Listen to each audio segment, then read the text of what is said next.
মুসলিম আর মুমিন শব্দ দুইটা কোরআনে পাকের মধ্যে মুমিনও আছে, মুসলিম শব্দ আছে। হাদিসে জিবরিলের মধ্যে আল্লাহ সুবহানাহু ওয়া তাআলা আল্লাহ রাসূল বলছেন, জিবরিল আলাইহিস সালাতু ওয়াস সালাম আল্লাহর পয়গম্বরের সামনে আইসা তিনটা প্রশ্ন করেছিল। মাল ঈমান, 2 নম্বর প্রশ্ন করেছেন মাল ইসলাম, 3 নম্বর প্রশ্ন করেছেন মাল ইহসান। এগুলি লম্বা আলোচনার সময় নেই, কথা তো অনেক, শুধু সংক্ষেপে দুইটা কয়েক। 3টা প্রশ্ন করেছেন জিবরিল আলাইহিস সালাম আমাদের নবীজিকে। প্রথম প্রশ্নটা ঈমান সম্পর্কে, বলেন বাবা কি সম্পর্কে? 2 নম্বর প্রশ্ন হলো ইসলাম সম্পর্কে। তাহলে অটোমেটিক বুঝে আসতেছে ঈমান আর ইসলামের মধ্যে কিছু পার্থক্য। তা না হলে একটা প্রশ্ন হলেই তো চলতো।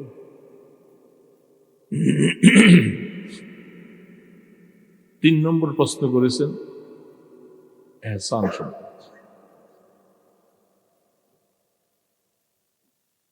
ইসলাহের সাথে যে সম্পর্কটা আপনাদের এই যে প্রোগ্রামের ইসলাহ যে শব্দটা, এটা 3 নম্বরে জিবরিল আলাইহিস সালাম যে 3 নম্বর প্রশ্ন করেছেন ওটার অংশ হলো ইসলাহ।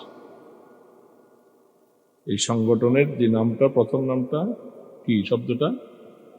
ইসলাহ। এই ইসলাহ সম্পর্কে এগুলি অনেক আলোচনা, অনেক ব্যাপকতা। হাদিসে জিবরাইলের আলোচনা 1-1.5 ঘন্টা আলোচনা করলে শেষ হয়। জিবরিল আলাইহিস সালাতু ওয়াস সালামের প্রশ্নের 3 নম্বর জবাবটা যেটা রাসূল বলছেন, প্রথম প্রশ্নটা মাল ঈমান, ঈমান সম্পর্কে প্রশ্ন। ঈমান কি জিনিস সেটার ব্যাখ্যায় রাসূল বলছেন, আমানতু বিল্লাহ ওয়া মালাইকাতিহি ওয়া কুতুবিহি ওয়া রুসুলিহি ওয়াল ইয়াউমিল আখির ওয়াল কদরি খাইরিহি ওয়া শাররিহি মিনাল্লাহি তাআলা ওয়াল বা'স বা'দাল মাউত। এই 6টা কথা, আমানতু বিল্লাহ ওয়া মালাইকাতিহি ওয়া কুতুবিহি ওয়া রুসুলিহি ওয়াল ইয়াউমিল আখির ওয়াল কদরি খাইরিহি ওয়া শাররিহি মিনাল্লাহি তাআলা ওয়াল বা'স বা'দাল। এই 6 কথাকে বিশ্বাস করার নাম হলো ঈমান। 6টা কথাকে বিশ্বাস করার নাম। বিশ্বাস যেটা হয় এটা আকায়েদ, দিলের থেকে। বিশ্বাসের জায়গাটা দিল, এটাকে এলমে আকায়েদ বলা হয়। কি বলা হয়? এলমে আকায়েদ। সূরা আকায়েদ নাসবির মধ্যে এই সম্পর্কে বিস্তারিত আলোচনা আছে। আকায়েদ সম্পর্কে, আকায়েদ আকীদার বহু বচন। এই আকায়েদ সম্পর্কে পরিপূর্ণভাবে অন্তরে বিশ্বাস করা, এই প্রশ্নটা জিবরিল আলাইহিস করেছেন। এটার নাম হলো মুমিন। মুমিন হতে হলে তাকে এই 6 কথার উপরে পরিপূর্ণভাবে বিশ্বাস অর্জন করতে হবে। কয়টা কথা বাবা বলছি? 6টা কথার উপরে পুরোপুরি বিশ্বাস, এবং 6টার এক একটার ব্যাখ্যা অনেক অনেক। একটাই তো হচ্ছে আমানতু বিল্লাহ, আমার ঈমান কার উপরে? আল্লাহ। ওয়া মালাইকাতিহি, আল্লাহ পাকের ফেরেশতাদের উপরে।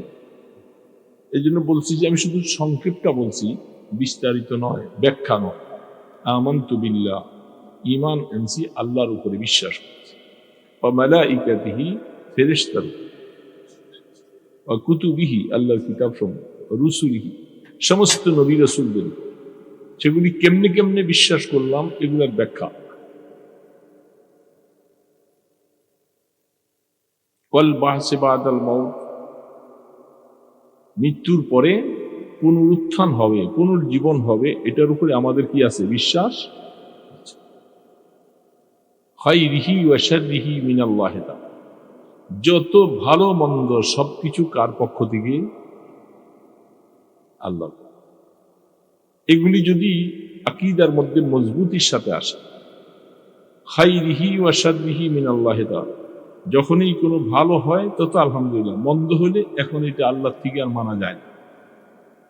জীবনে কত মন্দ আসে না, যদি পুরোপুরি বিশ্বাস হয়ে যায় আমার ভালো মন্দ সব কিছু মাওলার থেকে। আমি না ইমানের প্রথম প্রশ্নের জবাব বলছি, খাইরিহি ওয়া শাররিহি বলেন কার থেকে? মিনাল্লাহে তাআলা, আল্লাহ। তো এটা ইলমে আকায়েদ বলা হয়। এই 6টা কথা মনে প্রাণে বিশ্বাস করার নাম ইলমে আকায়েদ। জিবরিল আলাইহিস সালাতু ওয়াস সালাম আল্লাহ রসুলকে প্রশ্ন করে সমস্ত মুসলমানদেরকে, সমস্ত মুমিনদেরকে ইলমে আকায়েদ শিখাইতেছে। আর প্রথম প্রশ্নটা হলো ঈমান সম্পর্কে। তাহলে প্রথম শিক্ষানোটা কাদেরকে? মুসলিমদেরকে না মুমিনদেরকে? শব্দ কয়টা? একটা মুমিন আর একটা কি? মুসলিম। তো ওনার প্রশ্নটা এই আকায়েদ শিখাইতেছে কাদেরকে? মুমিনদেরকে। কাদেরকে শিখায়? যেহেতু মাল ঈমান, প্রশ্ন হলো কি ঈমান কি জিনিস, ঈমান কি জিনিস।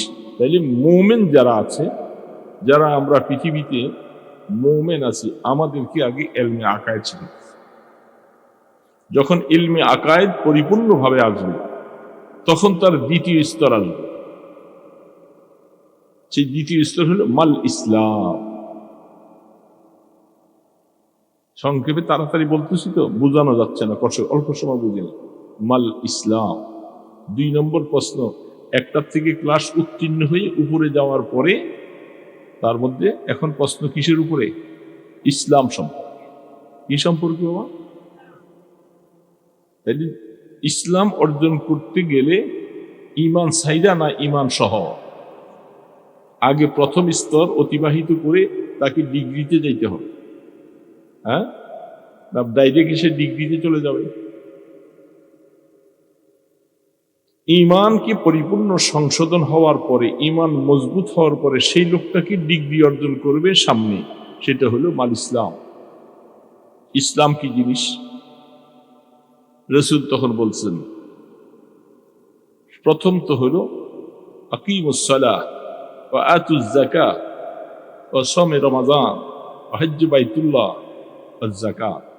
এই ইসলামের যে কতগুলি কর্মক্ষেত্র আছে, আমল আছে, নামাজ, রোজা, হজ, যাকাত, ঈমান তো আছে। ঈমানের ডিগ্রি তো প্রথম অর্জন করলাম।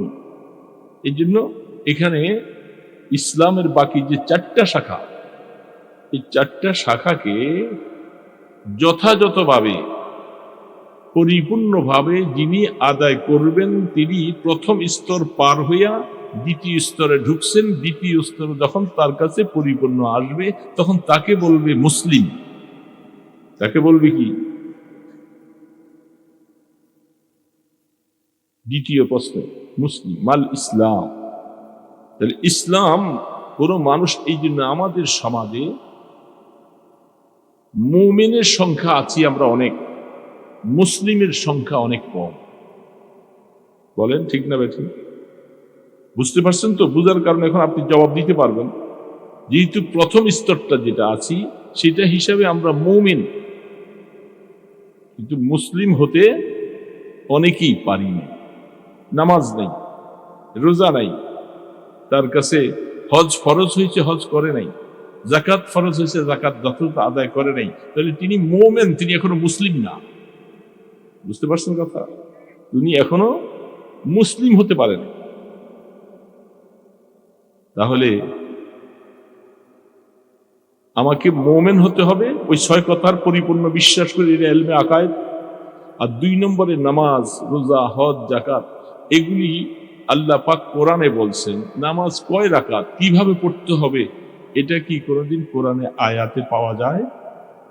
এটা পাইতে হলে হাদিসে যেতে। হাদিসটা এটা ইলমে ফিকহের শাস্ত্র।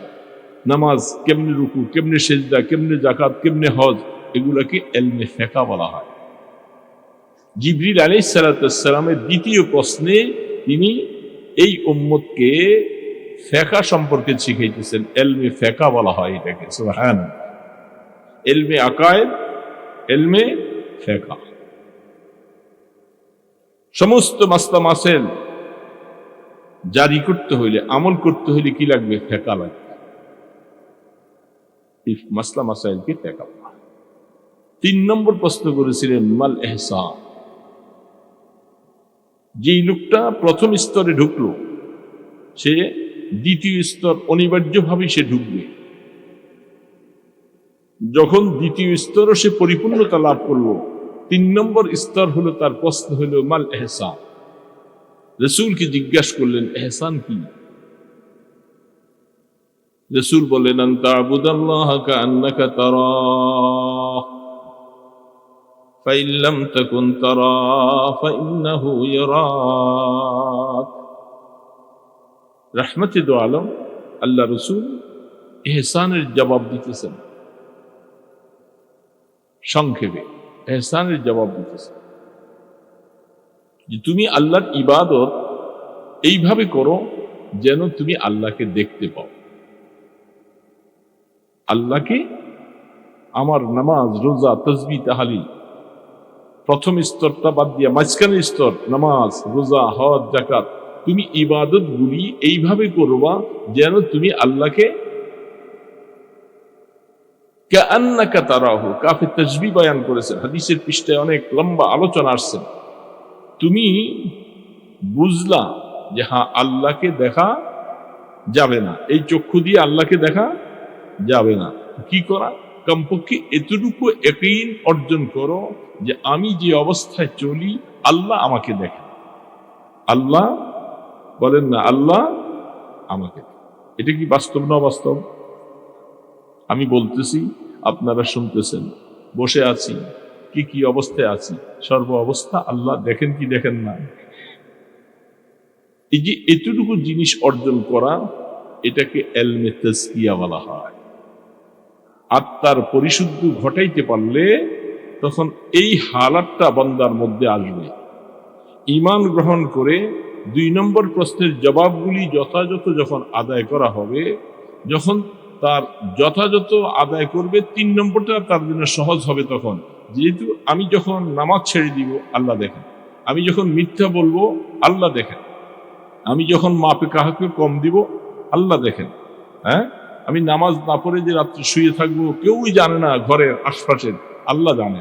তাহলে এই সর্বক্ষেত্রগুলি অন্তরের মধ্যে জায়গা দিতে হবে। এটাকেই এলমে তাজকিয়া বলা হয়। এই তাজকিয়ার মানে হইল এই ইসলাহ। এই যে আপনাদের সংগঠনের নাম দিয়েছেন ইসলাহ, এই ইমানদারকে, মুসলিমদেরকে, আপনারা ইমানদারের ডিগ্রি পার হইয়া 2 নম্বরে আসছেন, ইসলাহুল মুসলিমিন।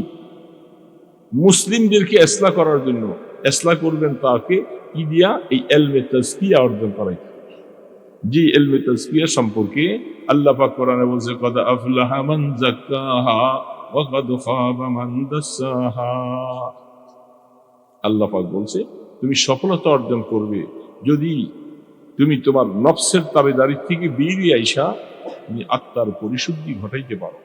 তোমার নামাজ যেন নামাজের মতো হয়, তোমার রোজা যেন রোজার মতো হয়, তোমার হজ যেন হজের মতো হয়, যেটা আল্লাহ পাকের কাছে কবুল হবে।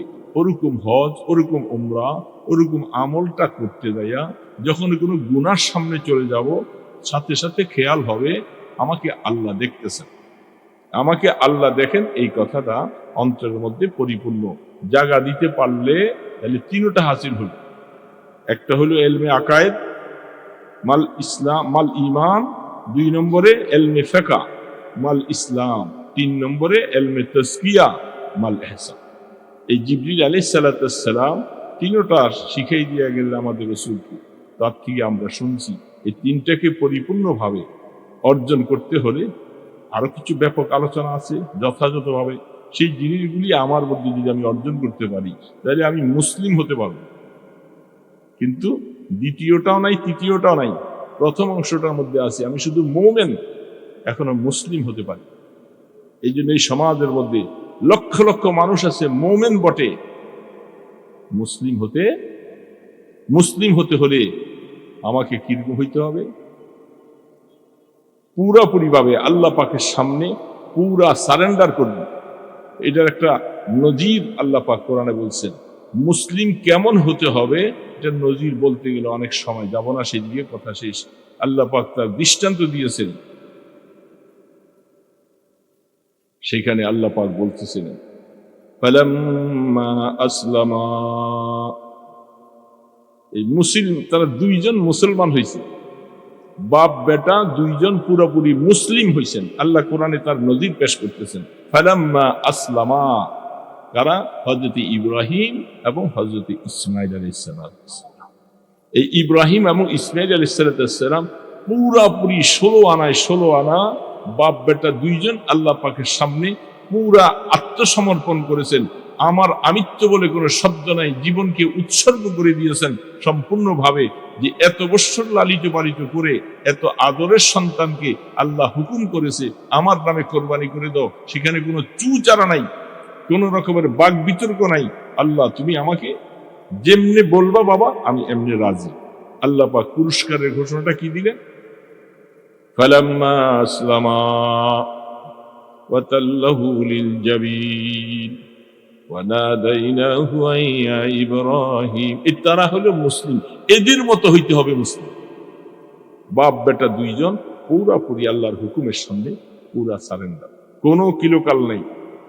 যখনই পরিপূর্ণ বাপ বেটা দুইজন মুসলিম হয়েছে, এই কথাটা আল্লাহ শুকরিয়া দান কোরআনে নাযিল করেছে যে আমার ইসমাইল আমার ইব্রাহিম তাদের কি বলা হয় পরিপূর্ণ মুসলিম। মুসলিম হতে হলে এরকম হতে হবে, আল্লাহর হুকুমের সামনে কোনো শব্দ নাই, কোনো বাক বিতর্ক নাই, যেমনি বলবে এমনি পালন করা, এটার নাম ইসলাম। তাইলে আমরা কি এটা পারতেছি? এই জন্য দোস্ত, ইসলাহুল মুসলিম, মুসলমানদের ইসলাম। মুমিনই তো এখনো ইসলাহ হয়নি, মুসলিম হইব কোথায়? এই জন্য আস্তে আস্তে করে আমাদের ডিগ্রি অর্জন করতে হবে। আল্লাহ সুবহানাহু ওয়া তাআলা আমাদেরকে পুরোপুরি ইসলাহ হওয়ার তৌফিক দান।